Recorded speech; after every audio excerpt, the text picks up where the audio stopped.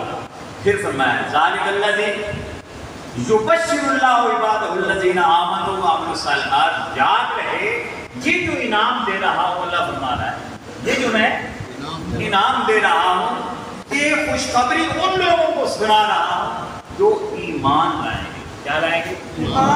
ایمان لائیں گے اور پھر عمل کریں گے، اور وہ عمل صالح ہو جائے گا۔ ترجمہ تھوڑا سا میں نے چینج کر دیا، ایمان لائیں گے پھر عمل کریں گے اور وہ عمل صالح ہو جائے گا، وہ عمل صالح ہو جائے گا، ان کا عمل صالح گنا جائے گا جو کریں گے۔ کہا اس کے بعد فرمایا اسی آیت کریمہ میں قل، اب بتا رہا ہوں ایمان کیا ہے اور عمل صالح کیا ہے۔ فرمایا قل لا اسألکم علیہ اجرا الا المودۃ فی القربی، الا المودۃ فی القربی، محبوب آپ فرما دیں کہ لا اسألکم علیہ اجرا، یہ جو میں صبح و شام حق کا پیغام پہنچانے کے لیے محنت کرتا ہوں، کوشش کرتا ہوں، توگ و دو کرتا ہوں، مشقت اٹھاتا ہوں، تکالیف اٹھاتا ہوں، برداشت کرتا ہوں تم تک حق کا پیغام پہنچانے کے لیے، اور بدلے میں تم مجھے کچھ نہ کچھ دینا چاہتے ہو، اس کا شان نزول یہ ہے، بدلے میں تم مجھے کچھ مال، کچھ دولت، کچھ رزق دینا چاہتے ہو، لا اسألکم، میں تم سے اس میں سے کچھ بھی نہیں مانگتا، اس میں سے میں نے کیا لفظ استعمال کیا، کچھ بھی نہیں مانگتا، کچھ بھی نہیں مانگتا، تم سے کوئی اجر نہیں مانگتا، الا، ہاں اگر دے سکتے ہو تو المودۃ فی القربی، میری آل سے پیار کرو، میری آل سے کچھ نہیں مانگتا، اگر کچھ دے سکتے ہو، تمہاری بھی حیثیت ہے دینے کی، تو پھر کیا دو، میری آل سے محبت پیار، میری آل سے، میں نے لفظ پیار کا استعمال کیا، حالانکہ مودت کا معنی محبت ہے، پیار نہیں، محبت بھی نہیں، نہ اس لفظ کا معنی پیار ہے نہ محبت ہے، بلکہ اس لفظ کا معنی ہی مودت، اس لفظ کا معنی ہی مودت۔ کہا ہاں اگر مجھے کچھ دے سکتے ہو تو مجھے نہ تمہارے سجدے چاہیے، نہ تمہارے وضو چاہیے، نہ تمہارے قیام چاہیے، نہ تمہاری تلاوتیں چاہیے، نہ تمہارے ذکر و اذکار چاہیے، نہ تمہاری شب داریاں چاہیے، نہ تمہارے جہاد چاہیے، نہ تمہاری زکاتیں چاہیے، نہ تمہارے روزے چاہیے، مجھے چاہیے تو فقط اپنی آل کی محبت۔ نعرہ تکبیر، نعرہ رسالت، نعرہ حیدری، تاجدار ختم نبوت زندہ باد، حسینیت زندہ باد۔ مجھے بدلے میں چاہیے تو کیا چاہیے، اپنی آل کی مودت، اب لفظ کیا استعمال کرنا ہے، مودت چاہیے، اپنی آل کی مودت چاہیے۔ اب یہاں ذرا غور کریں دوستان جو کا کہ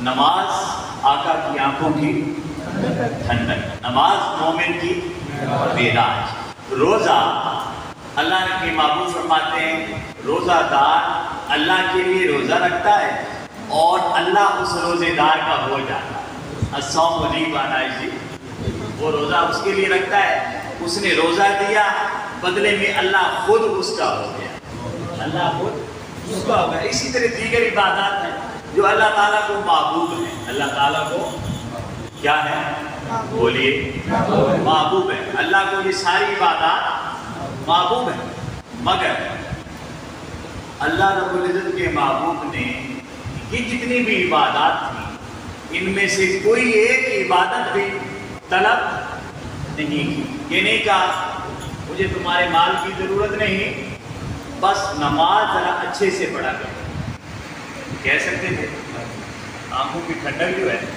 اور آقا نے فرمایا، بخاری اور مسلم کی حدیث ہے، پہلی حدیث ہے، اللہ رب العزت کے محبوب فرماتے ہیں احسان ہوتا ہی تب ہے کہ جب نماز پڑھو تو کاننا کا طرح ہو جیسے تم اسے دیکھ رہے ہو۔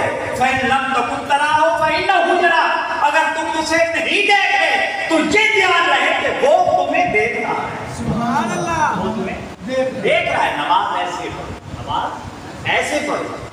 تو صحابہ کرام سے آقا فرماتے ہاں بھائی مجھے تمہارا یہ رزق مال دولت کچھ نہیں چاہیے، بس اپنی نمازوں کو اچھا کر، اپنی نمازوں کو اچھا کر دو۔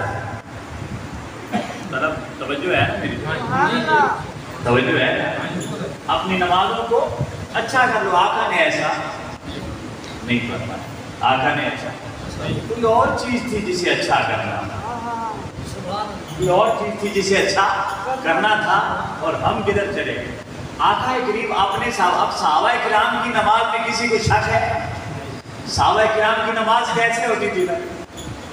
حضرت بلال حبشی اذان دیتے، اقامت کہتے اور ایک طرف جا کر کھڑے ہو جاتے۔ صحابہ نے کہا بلال عجیب آدمی ہو، دیوانے ہو کہ اذان بھی دیتے ہو، اقامت بھی کہتے ہو، امامت مصطفیٰ کی ہو اور بندہ آقا کی امامت میں کھڑا ہو، اس سے بڑا ناز کیا ہو سکتا ہے؟ تم عین درمیان میں کھڑے ہو سکتے کا حق رکھتے ہو، مگر اس حق کو چھوڑ کر ایک طرف کھڑے ہو جاتے ہو، سبب کیا ہے؟ اس کا سبب کیا ہے؟ تو بلال نے کہا ہوگا، بلال نے کہا ہوگا کہ سرکار کے دیوانے کو سمجھائے نہ کوئی، یہ خوب سمجھ بوجھ کے دیوانہ ہوا۔ سرکار کے دیوانے کو سمجھائے نہ کوئی، کیوں؟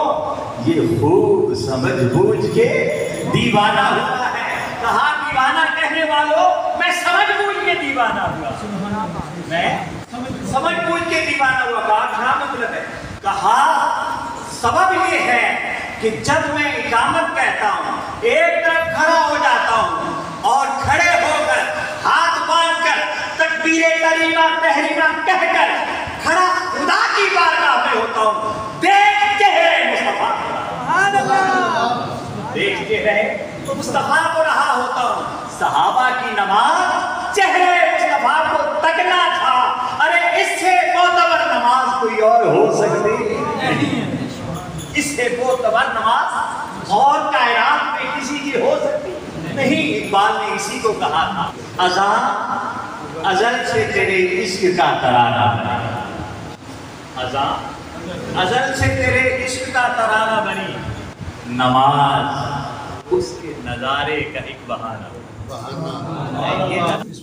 اذان ازل سے تیرے عشق کا ترانہ بنی، یہ اذان کیا ہے؟ بلال کی عشق کا ترانہ ہے۔ اور ہم جو صبح و شام اذانیں دیتے ہیں یہ کیا ہوتا ہے؟ یاد بلال ہوتی ہے اور یاد عشق بلال ہوتی ہے۔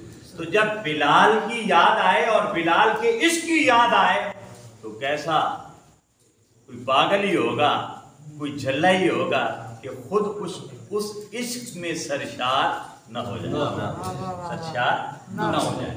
تو اذان ازل سے تیرے عشق کا ترانہ بنی۔ لگتا ہے اقبال کہتے ہیں دین اسلام میں اذان نہ ہوتی اگر بلال کے عشق کو یہ کمال نہ ملتا، یہ کمال نہ ملتا تو دین اسلام میں اذان نہ ہوتی، اذان نہ ہوتی۔ یہ کمال عشق بلال ہے جس نے اسلام کو اذان دی، بلال کو اذان دی۔ سمجھ آ رہی ہے نا؟ سمجھ آ رہی ہے نا؟ یہ کمال عشق بلال ہے کہ اسی کا فیض ہے کہ آج ہم مسجدوں میں اذان دے، تو لہذا جب یہ اذان دے، مؤذن اذان دے تو اسے وہ ترانہ عشق بلالی یاد رہنا چاہیے، یاد رہنا چاہیے۔ اس لیے آقا نے فرمایا کچھ لوگوں کی گردنیں قیامت کے روز ذرا دوسروں سے اٹھی ہوئی ہوں گی، پوچھا جائے گا یہ کون ہے؟ تو جواب دیا جائے گا یہ مؤذن ہے۔ سبحان اللہ، کون ہے؟ جواب دیا جائے گا یہ مؤذن ہیں۔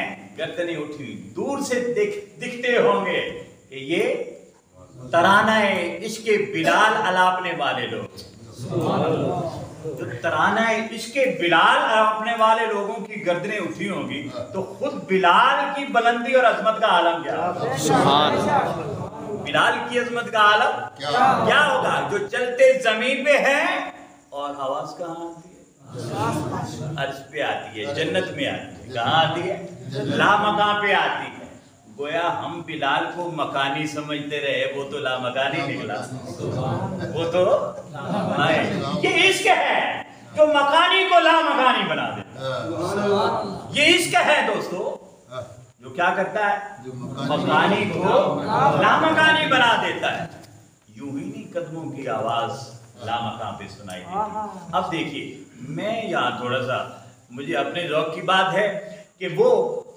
جو جنت میں گنگنا رہی تھی جنت میں اب دیکھیں نا ایک تقریب ہوتی ہے شادی کی تقریب ہوتی ہے ایک میوزک بجتا ہے کہ نہیں بجتا خوشی کی تقریب میں ایک میوزک ایک موسیقی ہوتی ہے تو مجھے تو یوں لگتا ہے کہ جب بلال سرزمین مکہ میں ہو وہ قدم رکھتا ہے اور اس کے قدموں کی چاپ ایک حسین موسیقی بن کر جنت کو مترنم کر دیتی کیا کر دیتی ہے مترنم کر دیتی ہے گویا جنت کی حوریں جس موسیقی پہ مست ہوتی ہیں وہ بلال کے قدموں کی چاپ ہے نعرہ تکبیر نعرہ رسالت نعرہ حیدری نعرہ غوثیہ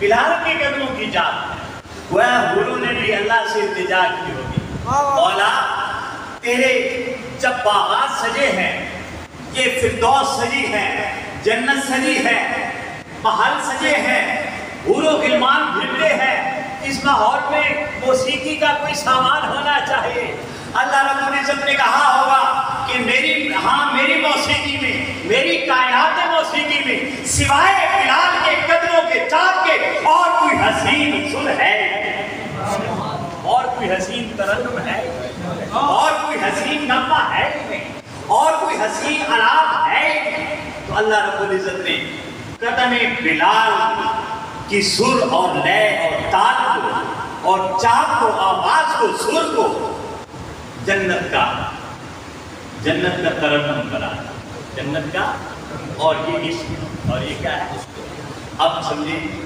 ازاں ازل سے تیرے عشق کا ترانہ ازاں ازل سے تیرے عشق کا ترانہ بنی اور نماز اس کے نظارے کا ایک بہانہ وہ نماز کیوں پڑھتے تھے مصطفیٰ کو دیکھنے کیوں پڑھتے تھے مصطفیٰ کو دیکھنے کے لیے اور حضرت حذیفہ بن یمان ان کی والدہ ضعیف تھی اور ظہر اور عصر کی نماز وہ مسجد میں پڑھتے تھے مغرب عشاء گھر پڑھتے کہ اندھیرا ہو جاتا اور ان کے کام کاج کے لیے مصروف ہو جاتے تو بڑے دن گزر گئے تو ایک دن اپنی ماں سے کہنے لگے کہ آج مجھے اجازت دو یہ نہیں کہا کہ میں نماز پڑھنے جا رہا ہوں نماز تو گھر بھی پڑھتے تھے یہ نہیں کہا کہنے لگے مجھے اجازت دو میں ذرا آقا کو دیکھنے جاتا ہوں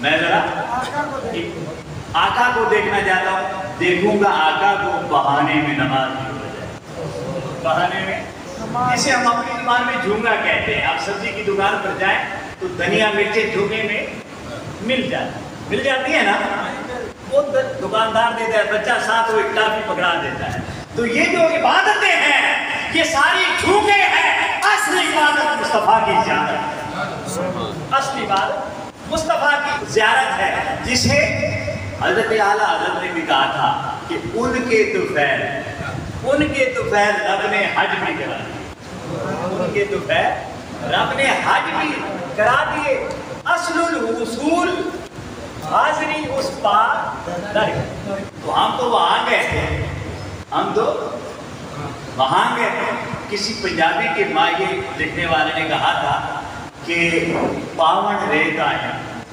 حج تب بہانہ سے تک مدنی تدیس آیا پاون ریت آیا حج تا وہانا سی تک مدنی دا لے سائیں تک مدنی دا لے سائیں تو دوستانی دی وقار وہ صحابہ اکرام جن کی عبادتیں جن کی ریاضتیں جن کی نمازیں معتبر تھی اللہ کے محبوب نے ان سے یہ نہیں کہا کہ ہے تو یہ معتبر اگر مجھے کچھ دینا چاہتے ہو تو انہیں اور معتبر کرو انہیں اور معتبر کرو اب صحابہ کی نماز معتبر ہے مگر آقا نے فرمایا وہ جو بدترین قوم کے لوگ ہوں گے وہ لوگ وہ ہوں گے کہ جب نمازیں پڑھیں گے تو اے میرے صحابہ تمہیں ان کی نمازوں کے آگے اپنی نمازیں بھی کم کر لیں اس کا مطلب ہے نماز پہلے سے معتبر ہو گئی دیکھنے میں معتبر ہو گئی ہے مگر حقیقت میں معتبر نہیں ہے تو کہا فرمایا اگر ان کی نمازیں دیکھو صحابہ سے فرما رہے ہیں ابو بکر عمر عثمان و علی سے فرما رہے ہیں کہ میرے صحابہ تم ان کی نمازیں دیکھو گے ان کی عبادات دیکھو گے تو تمہیں ان کے سامنے آخری دور کے نمازیوں کے سامنے عبادت گزاروں کے سامنے اپنی عبادتیں کم نظر آئیں گی وہ قرآن پڑھیں گے تو تمہیں یوں لگے گا کہ جیسے اب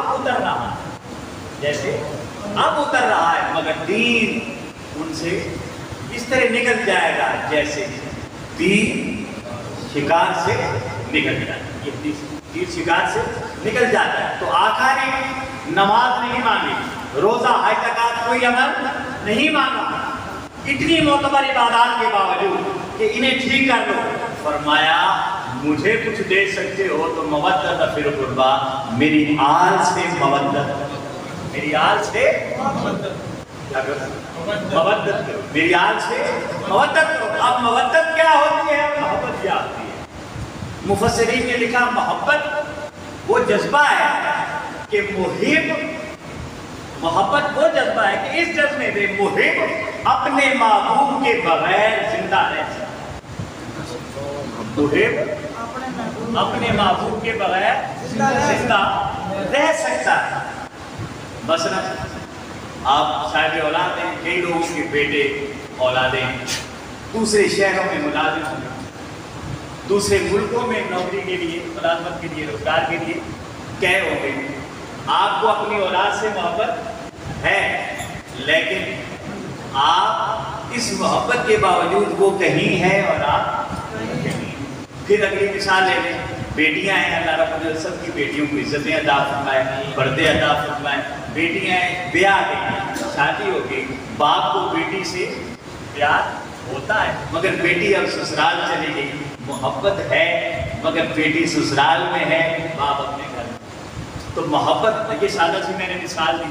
محبت میں محب اپنے محبوب کے بغیر رہ سکتا ہے مگر مودت وہ جذبہ ہے کہ محب اپنے محبوب کے بغیر ایک لمحہ بھی رہ نہیں سکتا ایک لمحہ بھی رہ نہیں سکتا اب اس کی مثال دی عرفاء نے اور مفسرین نے مثال دی انہوں نے مثال دی کہ مثلا مچھلی ہے کیا چیز ہے مچھلی ہے مچھلی کو پانی سے محبت نہیں بلکہ کیا ہوتی ہے مودت ہوتی ہے اسی لیے یوں ہی پانی سے نکلتی ہے مر جاتی ہے پانی سے نکلتی ہے مر جاتی ہے اسے پانی سے کیا ہوتی ہے مودت ہوتی ہے گویا اللہ رب العزت نے فرمایا اب ایک اور بات مطلب ہے کہ اللہ رب العزت نے اپنی محبت اپنے ساتھ تعلق کی بات کی تو فرمایا محبت کرو مجھ سے قل ان کنتم تحبون اللہ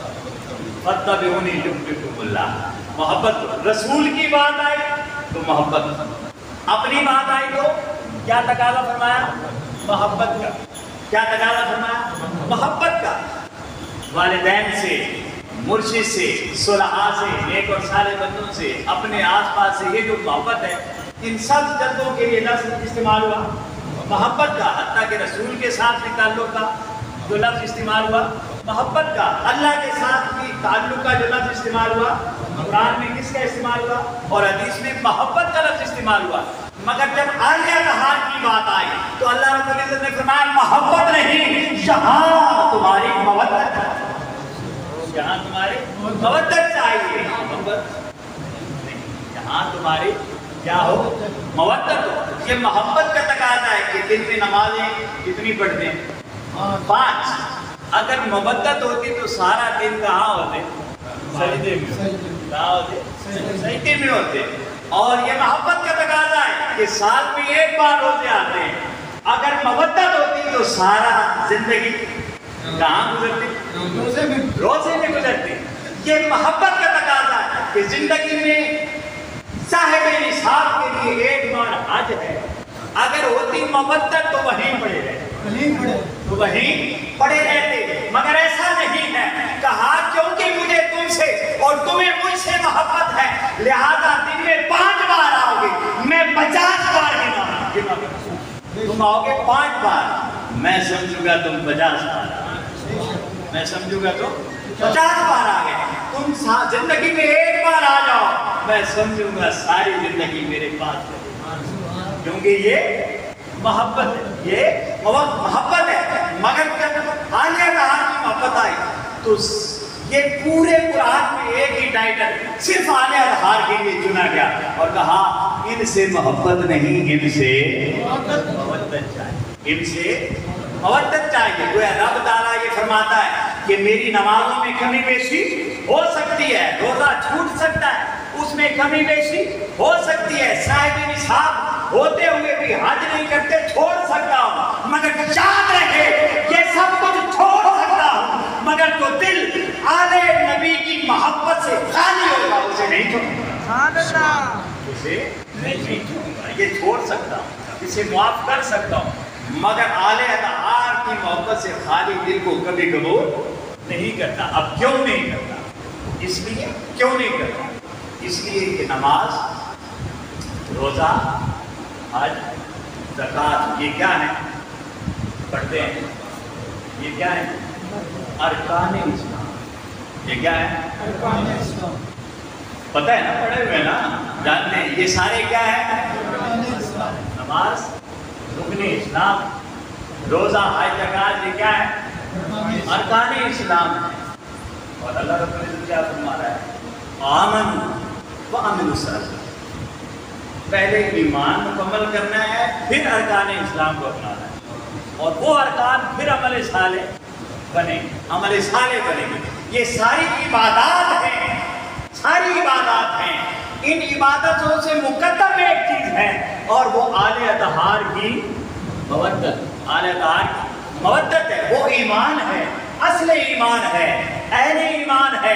اگر آلِ اطہار کی محبت نہ ہوئی تو ارکان اسلام صرف ارکان رہ جائیں گے، وہاں اسلام نہیں ہوگا، وہاں اسلام نہیں ہوگا۔ وہ بعد کی بات، وہ بعد کی بات کو فرمایا الا المودۃ فی القربى، میری آل سے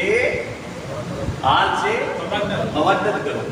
گویا آلِ اطہار کو رب نے وہ مقام اور مرتبہ دیا جو اللہ رب العزت نے کسی اور عبادت کو نہیں دیا، کسی اور عبادت کو نہیں دیا۔ یہ وہ ہستیاں، یہ وہ ہستیاں۔ اور پھر فرمایا، یہ میں اسی آیت کو مکمل کر کے پھر اسی آیت پر آتے ہیں، وَمَن يَقْتَرِفْ حَسَنًا، وَمَن يَقْتَرِفْ، یہ میں حسنہ کہہ رہا ہوں، وَمَن يَقْتَرِفْ حَسَنًا، اور جو حسنہ کی طرف بڑھے گا، جو کدھر بڑھے گا؟ دس میں نے ترجمہ نہیں کیا، کدھر بڑھے گا؟ حسنہ کی طرف بڑھے گا، نزد لہ فیہا حسنا، ہم اس کی حسنہ کو اور حسن کریں۔ ماشاءاللہ، جو اس حسنہ کی طرف بڑھے گا، یہ قرآن کہہ رہا ہے، میں اسی کے الفاظ پڑھ رہا ہوں، نزد لہ فیہا حسنا، ہم اس کے قرب کو اور سنوار دیں گے، اس کے قرب کو اور سنگار دیں گے، اس کی حسنہ کو مزید حسین کر دیں گے، اس کی حسنہ کو مزید حسین کر دیں گے۔ اور پھر فرمایا ان اللہ غفور شکور، کیوں نہ حسین کریں گے، اس سے پہلے تم جتنے گناہگار ہوگے تمہارے گناہ بخش دیں گے، اور اس کے بعد تم سے گناہوں کی طاقت حاصل کر۔ ہم اتنے قدردان ہیں کہ تمہیں گناہوں سے محفوظ کر دیں گے، گناہوں سے محفوظ کر دیں گے۔ نزد لہ فیہا حسنہ۔ اب یہ دیکھیں تفاسیر میں مختلف معنی ہیں حسنہ کے۔ حسنہ کا معنی ہوتا ہے بھلائی، حسنہ کا معنی کیا ہوتا ہے؟ بھلائی۔ کیا معنی ہوتا ہے؟ حسنہ کا معنی نیکی، بھلائی، نیکی اور بولے نہیں. حسنا کا معنی کیا ہوتا ہے عام طور پر؟ ایک ہی اور بھلائی. لیکن میں کیا کہہ رہا ہوں؟ حسنا کو حسنا ہی رہنے, حسنا کو حسنا ہی رہنے دیں. تو اللہ رب العزت نے یہ جو کلام میں فرمایا کہ جو میں یکطرف حسنا, جو حسنا کی طرف بڑھتا ہے, نزد لہو فیہا حسنا, وہ جتنا بڑھتا جاتا ہے ہم اسے مزید حسین کرتے جاتے ہیں, اس کی حسنا کو حسین کرتے جاتے ہیں. اب حسنا کا مختلف معنی ہے, بھلائی اس کا بنیادی معنی ہے, مگر مفسرین نے اور حضرت عبداللہ ابن عباس رضی اللہ تعالیٰ عنہ نے بھی یہ معنی, اور مستدرک میں حاکم نے بھی اور ترمذی نے بھی یہ معنی لکھا کہ اس سے مراد یہ جو حسنا ہے, اس سے مراد آل رسول کریم, ماشاءاللہ آل رسول کریم. فرمایا وَمَن يَقْتَرِبْ حَسَنًا, جو آل اطہار کے قریب ہوتا ہے, نزد لہو فیہا حسنا, آل اطہار کو بھی اس کے قریب کرتے ہیں. ماشاءاللہ تو جو آل کا ہو جاتا ہے آل اس کی ہو جاتی ہے, آل اس کی ہو جاتی ہے. اور کیونکہ اب وہ آل کا ہو گیا, پہلے حر تھا, اب حر علیہ السلام آ گیا. پہلے حر تھا, اب علیہ السلام. جب وہ آیا تھا تو صرف حر تھا, قاتل تھا, دشمن تھا, بھلے نماز پڑھتا تھا, بھلے عبادتیں کرتا تھا, مگر دشمن حسین تھا. مگر جب اس کے اندر حسنا آئی, حسنین کریمین کی, امام حسین کی, آل اطہار کی محبت موجزن ہوئی, تو پہلے فقط حر تھا, حشر جزیدیوں کے ساتھ ہوتا, مگر جب آگے بڑھا تو نزد لہو فیہا حسنا پڑھ کے حسین نے سینے سے لگا. نعرہ تکبیر, نعرہ رسالت, نعرہ حیدری, حسینیت, حسینیت, حدیدیت, حدیدیت. دوستو یہ جو حسن اپنے اندر من میں اور تن میں اور آس پاس پیدا کرنا چاہتے ہیں تو پھر کیا کریں؟ میں یکطرف حسنا, پھر اپنے قدم کدھر اٹھائے؟ آل اطہار کی محبت کی, حسنین کریمین, حسنین کریمین کی طرف. اب یہ اتنا بلند مرتبہ حسنین کریمین کو کیسے مل گیا؟ کیوں ملا؟ کہاں سے ملا؟ کس نے دیا یہ مرتبہ؟ کہ اللہ رب العزت فرماتا ہے, تقاضا کرتا ہے. اب یہ بات ایک اور طلب ہے, یہ بات مصطفیٰ نہیں کہہ رہے, یہ کون کہہ رہا ہے؟ اللہ. اور اللہ کس کی زبان سے کہلوا رہا ہے؟ رسول کائنات. فرمایا کل, بات میری ہے, جسے حسن رضا خان رحمۃ اللہ علیہ نے کہا تھا, کل کہہ کے اپنی بات بھی منہ سے تیرے سنی. سبحان اللہ. کل کہہ کے اپنی بات بھی منہ سے تیرے سنی. اللہ کو ہے کتنی تیری گفتگو پسند, اللہ کو ہے کتنی تیری گفتگو پسند. فرمایا کل, محبوب بات میری ہے, کیا کہہ دے کہ مجھے تم سے کچھ نہیں چاہیے الا المودۃ. اب یہ ترجمہ پہلے میں نے رسول کائنات کے حوالے سے کیا, اب یہ بات کیونکہ رسول سے کہلوا رہا ہے, اور کہہ کون رہا ہے؟ اللہ کہہ رہا ہے. تو گویا یہ کلام صرف مصطفیٰ کا نہیں, مصطفیٰ کے خدا کا بھی یہی کلام ہے کہ لوگوں میرے محبوب کی محنتوں کا صلہ اور کچھ نہیں میں مانگتا, مجھے دینا چاہتے ہو تو میرے محبوب کی اس آل سے پیار, آل سے پیار. یہ کس نے کہا؟ اللہ نے کہا. یہ اللہ کا تقاضا ہے. یہ کس کا تقاضا ہے؟ یہ رسول کا تقاضا بھی ہے, مگر یہاں نہیں ہے. پہلے کس کا تقاضا ہے؟ اللہ کا تقاضا. سمجھ آ رہی ہے؟ کس کا تقاضا ہے؟ اللہ کا تقاضا ہے. اور پھر اللہ کے تقاضے کو مصطفیٰ نے اپنے تقاضے میں, اور پھر اللہ فرماتا ہے واللہ ورسولہ احق ان یرضوہ. اللہ اور اس کے رسول اس بات کا زیادہ حقدار ہے. کون؟ اللہ کے مصطفیٰ کو راضی کرو, ان یرضوہ, اسے راضی کرو. عجیب سی صورتحال ہے. بات ہستیاں دو ہیں, اللہ اور اس کا رسول, مگر فرمانا ہے احق کو, زیادہ حقدار ہے, زیادہ حق حقدار ہے کون کیوں سے راضی کرو مولا کسے راضی کرو مصطفیٰ کے پاس جائیں تو وہ کہتے ہیں خدا کو راضی کرو خدا کے پاس جائیں تو کہتے ہیں مصطفیٰ کو راضی کرو ادھر جائیں تو کہتے ہیں اسے راضی کرو ادھر جائیں تو کہتے ہیں پہلے اسے راضی کرو اور قرآن نے ایک اور جگہ کہا وَإِذَا سَأَلَكَ عِبَادِي عَنِّي فَإِنِّي قَرِيبٌ وَإِذَا سَأَلَكَ سوال کس سے کریں گے تو اس عبادی بندے کس کے ہوں گے میرے اللہ فرماتا ہے بندے میرے اب یہاں شاہ صاحب غور طلب بات یہ ہے کہ اللہ رب العزت بندے کو اپنا بندہ بھی نہیں بناتا جب تک وہ مصطفیٰ کے در کا سوال نہیں سبحان اللہ نعرہ تکبیر نعرہ رسالت نعرہ حیدری نعرہ بات سمجھ آئے یہ جو قرآن کے الفاظ ہیں ان میں حکمت ہوتی ہے یہ نہیں کہا وَإِذَا عِبَادِي سَأَلَكَ جب میرے بندے تجھ سے سوال کریں جملہ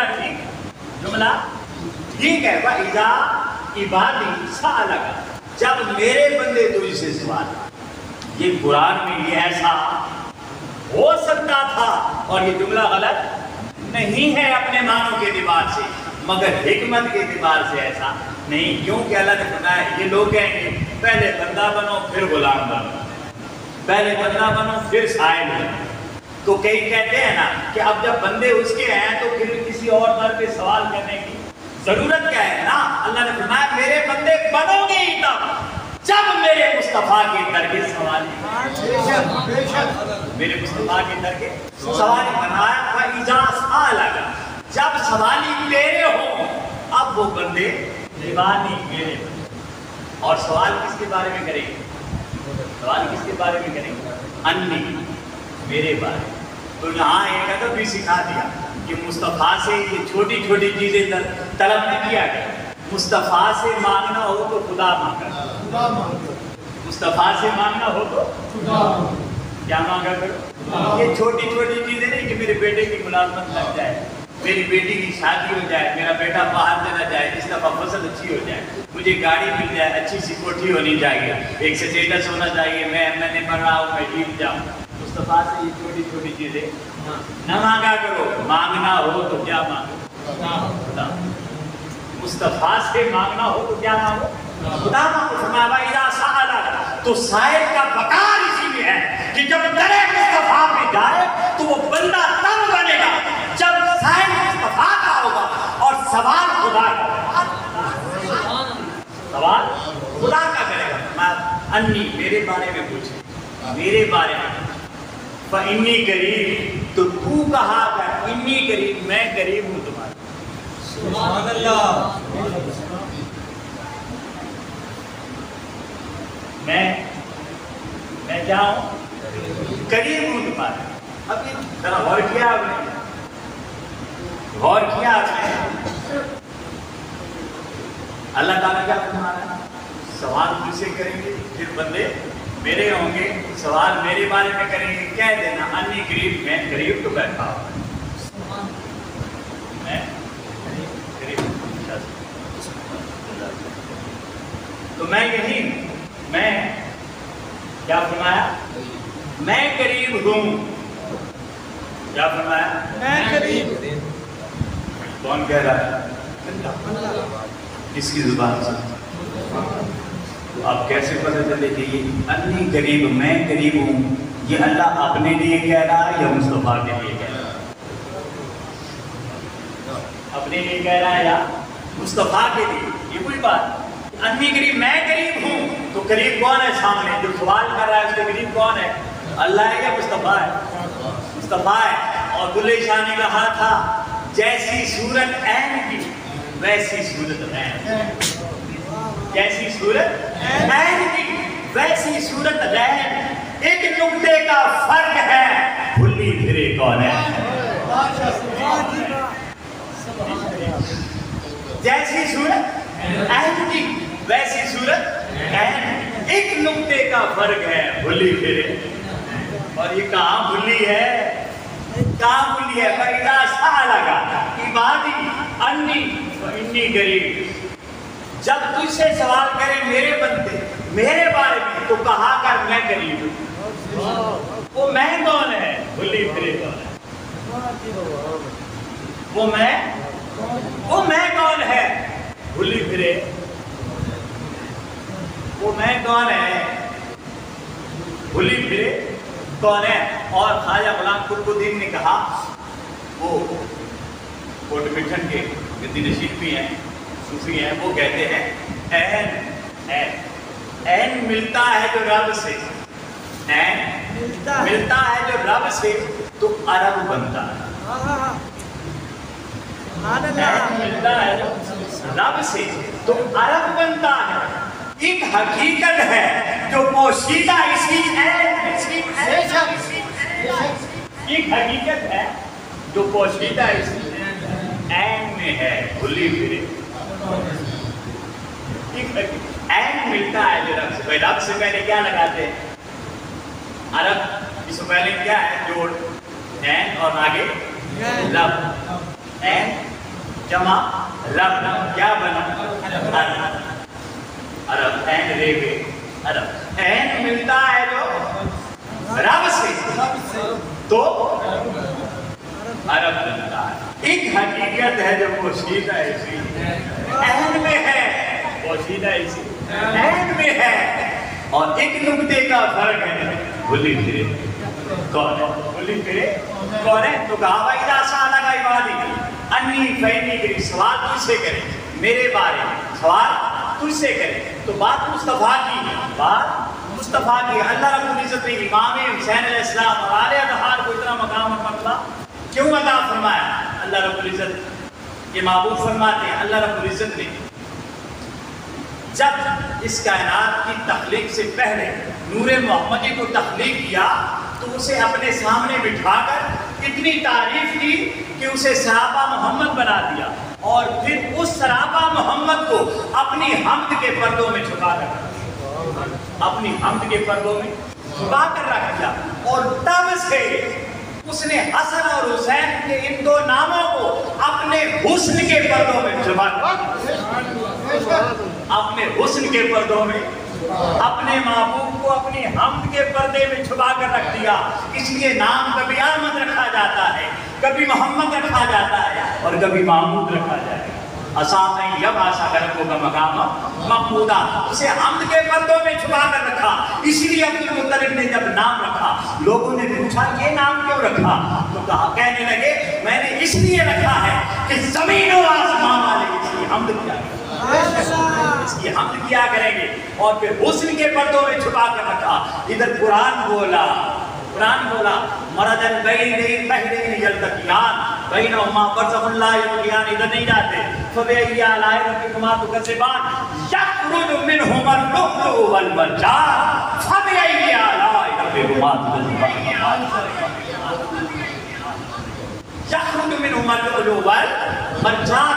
اور تفسیر کیا ہے؟ کہا یہ جو دریائے پہلے سخاوت و علم و حکمت اور پہلے شرم و حیا ملتے ہیں، یہ جو دو بہن ملتے ہیں، ایک علی کی صورت میں ایک فاطمہ کی صورت میں آپس میں ملتے ہیں، اور بینہما برزخ لا یبغیان، اور ان کے درمیان پھر بھی حد ادب اور حد حیا باقی رہتی ہے۔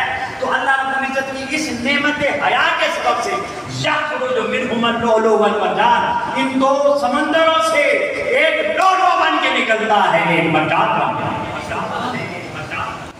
ایک مرجان بن کے نکلتا ہے۔ لؤلؤ سبز رنگ کا ہوتا ہے اور مرجان سرخ رنگ کا، اور لؤلؤ سے مرجان خوبصورت ہوتا ہے، لؤلؤ سے مرجان خوبصورت ہوتا ہے۔ اللہ رب العزت کے محبوب کے ہاں جب یہ دو نواسے پیدا ہوئے، آقا نے فرمایا مجھے بتاؤ ذرا ان کے نام کیا رکھے؟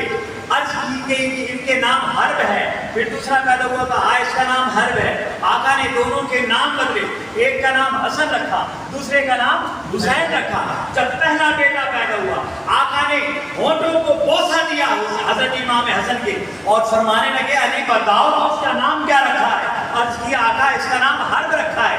آقا نے چہرے حسن کو دیکھا اور چہرے حسن کو دیکھ کر ہونٹوں پہ بوسہ دیا اور کہا نہیں اس کا نام حسن۔ سبحان اللہ، جہاں سے شہادت کی خبر بھی دے دی، حسن ہوگا